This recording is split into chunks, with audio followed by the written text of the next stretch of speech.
Municipal ఎన్నికల్లో గెలిపే లక్ష్యంగా కాంగ్రెస్ వ్యూహాలు రచిస్తోంది. ఇందులో భాగంగా కాసేపట్లో ముఖ్య నేతలతో సీఎం రేవంత్ రెడ్డి భేటీ కానున్నారు.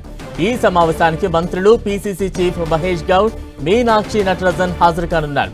మున్సిపల్ ఎన్నికల్లో అనుసరించాల్సిన వ్యూహాలపై సీఎం దిశానిర్దేశం చేయనున్నారు. ప్రచార సభలు, రెబెల్స్, ప్రతిపక్ష పార్టీలను ఎదుర్కొనే అంశాలపై సమావేశంలో చర్చిస్తారు. ప్రచారంలో భాగంగా రేపటి నుంచి సీఎం రేవంత్ ఎన్నికల ప్రచార సభలు ప్రారంభం కానున్నాయి. రేపు నల్లగొండ జిల్లా మిర్యాలగూడలో సీఎం సభ జరగనుంది. ఉమ్మడి జిల్లాల్లో వారం రోజుల పాటు రేవంత్ క్యాంపెయిన్ చేయనున్నారు.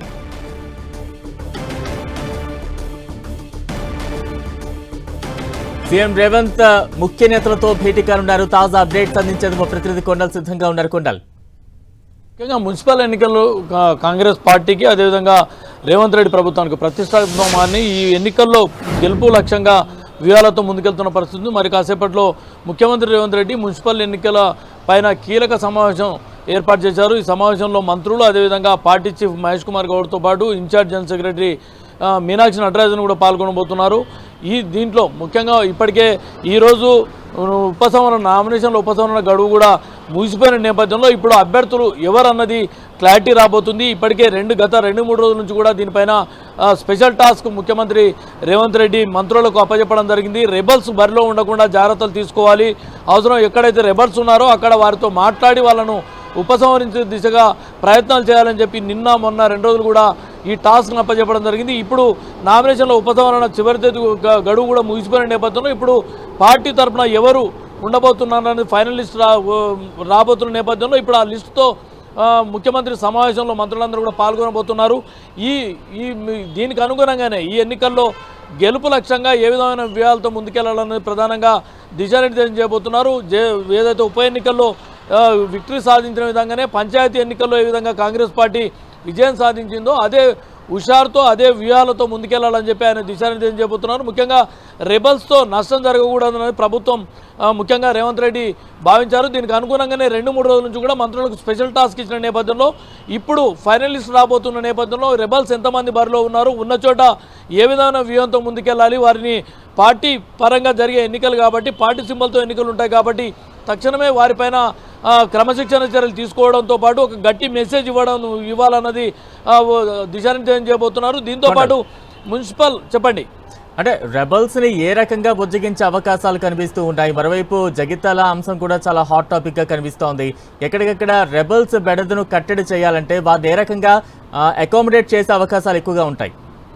ఖచ్చితంగా ఇప్పుడైతే రెబల్స్ ఎవరు ఉన్నారు ఎవరు లేరు అన్నది కూడా ఇప్పుడు ఈ సాయంత్రంతో క్లారిటీ. ఈ సమావేశానికి వచ్చే మంత్రులందరూ కూడా ఆ లిస్టుతో రావాలని చెప్పి కూడా సీఎంఓ నుంచి ముఖ్యంగా రేవంత్ రెడ్డి ఆఫీస్ నుంచి ఆదేశాలు వెళ్ళిన నేపథ్యంలో వారందరూ కూడా ఫైనల్ లిస్టులో ఈ సమావేశంలో పాల్గొనబోతున్నారు. దీంతో పార్టీ అభ్యర్థులు ఎవరు, పార్టీ రెబల్స్ ఎవరు అన్నది క్లారిటీ రాబోతుంది. రెబల్స్ విషయంలో ఎలాంటి చర్యలు తీసుకోవాలి, ఎందుకంటే గత 2-3 రోజుల నుంచి ఒక ప్రత్యేక టాస్క్గా సీఎం రేవంత్ రెడ్డి దీనికి సంబంధించి ఆదేశాలు జారీ చేశారు. ఎందుకంటే మొన్న జరిగిన పంచాయతీ ఎన్నికల్లో పార్టీ అభ్యర్థులు రెబల్స్గా ఉన్న చోట చాలా నష్టం జరిగింది. ఆ నష్టం ఈ విధంగా ఈసారి రిపీట్ కాకూడదు అన్నది ప్రత్యేక దృష్టి పెట్టారు. దీనిలో భాగంగానే రెబల్స్ ఉన్న చోట బుజ్జగింపులు గత 2-3 రోజుల నుంచి జరిగాయి.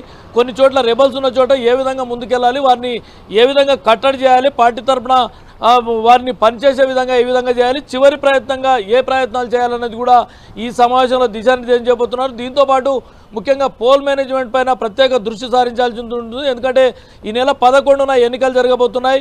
ఈ ఎన్నికల సమయం కూడా దగ్గరగా ఉంది కాబట్టి రేపటి నుంచి సీఎం రేవంత్ రెడ్డి అన్ని జిల్లాల పర్యటనలో ప్రచార సభల్లో పాల్గొనబోతున్నారు. ముఖ్యంగా ఉమ్మడి జిల్లా కేంద్రాలుగా ఉమ్మడి జిల్లాలు తీసుకొని ఈ పర్యటన ప్రచార సభల్లో పాల్గొనబోతున్నారు. రేపు మిర్యాలగూడతో ప్రారంభం కాబోతుంది. కరీంనగర్, నిజామాబాద్, మెదక్, అదేవిధంగా వరంగల్ జిల్లాలో ప్రచార సభలు ఉండబోతున్నాయి. ఈ నేపథ్యంలో ప్రచార సభలు ఏ విధంగా విజయవంతం చేయాలి, ఏ విధంగా జన సమీకరణ ఉండాలి, దీంతోపాటు ప్రభుత్వం తీసుకెళ్లిన అమలు ఏదో సంక్షేమ కార్యక్రమాలు అన్నది ప్రజలకు ఏ విధంగా వెళ్తున్నాయన్నది కూడా చెప్పడంతో పాటు ప్రభుత్వానికి మీ బాసటగా ఉండాలంటే ఎన్నికల్లో కాంగ్రెస్ పార్టీ అభ్యర్థులను గెలిపించాలన్న అప్పీల్ని కూడా చేయబోతున్నారు. ఈ నేపథ్యంలోనే ఖచ్చితంగా మున్సిపల్ ఎన్నికల్లో విజయం లక్ష్యంగా ముందుకెళ్ళాలి, ఆ విధమైన వ్యూహాలతో ముందుకెళ్ళాలి, ప్రతిపక్షాలను ఏ విధంగా డిఫెన్స్లోకి నెట్టాలి ప్రచార సభల్లో అన్నది కూడా అన్ని వ్యూహాలను ఈ సమావేశంలో రచించబోతున్నారు.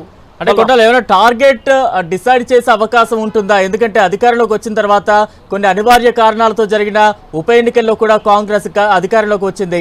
నిన్న మొన్న స్థానిక సంస్థల ఎన్నికల్లో కూడా ఎక్కువ పర్సెంటేజ్ కాంగ్రెస్ మద్దతుదారులు గెలుపొందిన సిచ్యువేషన్. ఇప్పుడు ఈ మున్సిపల్ ఎన్నికలు పూర్తిగా రాజకీయ గుర్తుల మీద జరిగే ఎన్నికల నేపథ్యంలో ఈ ప్రభావం ఖచ్చితంగా కాంగ్రెస్ కు ప్లస్ అయ్యే అవకాశమే ఉంటుంది.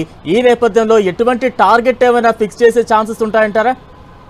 ఎగ్జాక్ట్లీ, ప్రభుత్వం వచ్చిన తర్వాత తొలిసారి లోకల్ బాడీ ఎన్నికల్లో పార్టీ సింబల్పై జరుగుతున్న ఎన్నికలు కాబట్టి ఇవి చాలా సవాల్గానే ఛాలెంజ్గానే భావించాల్సి ఉంటుంది. ఎందుకంటే పార్టీ సింబల్ పైన జరుగుతున్న ఎన్నికల్లో క్షేత్రస్థాయిలో పార్టీ యంత్రాంగం ఇది ఒక బేస్గా ఉండబోతున్న నేపథ్యంలో ఇక్కడ ఏమాత్రం ఫలితాలు అటు ఇటు అయినప్పటికీ కూడా ఇది ఖచ్చితంగా పార్టీకి డ్యామేజ్ జరిగే అంశంగా ఉంటుంది. కాబట్టి పూర్తి స్థాయిలో ఈ అంశం పైన రేవంత్ రెడ్డి కాన్సన్ట్రేట్ చేశారు. గతంలో అమెరికాలో ఉన్నప్పుడు కూడా జూమ్ మీటింగ్ నిర్వహించడంతో పాటు ఎప్పటికప్పుడు ఆదేశాలు జారీ చేస్తూ వస్తున్నారు.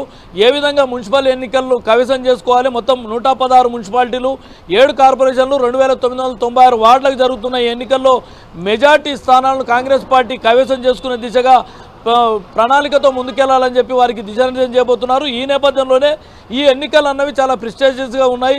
మొన్నటి బైపోల్ ఎన్నికల్లో గెలిచినప్పటికీ కూడా క్షేత్రస్థాయిలో ఏదైతే పల్లె ప్రాంతాల నుంచి అర్బన్ వరకు ఉండే దాంట్లో ఇవి చాలా కీలకంగా వీటి ప్రభావం ఉండబోతుంది. ఈ నెక్స్ట్ జెడ్పీటీసీ ఎంపీటీసీ ఎన్నికలు రాబోతున్న నేపథ్యంలో ఈ మున్సిపాలిటీని కవిసం చేసుకున్నట్టయితే ఆ జెడ్పీటీసీ ఎంపీటీసీ ఎన్నికల్లో కూడా చాలా ఈజీగా ముందుకెళ్లే అవకాశం ఉంటుంది. కాబట్టి ఈ ఎన్నికలు చాలా ఛాలెంజింగ్గానే ప్రభుత్వం ముఖ్యంగా రేవంత్ రెడ్డి తీసుకున్నారు. దానికి అనుగుణంగానే వ్యూహాలతో ముందుకెళ్తున్న పరిస్థితి కనిపిస్తుంది. Balaram. Right, thank you Kondal.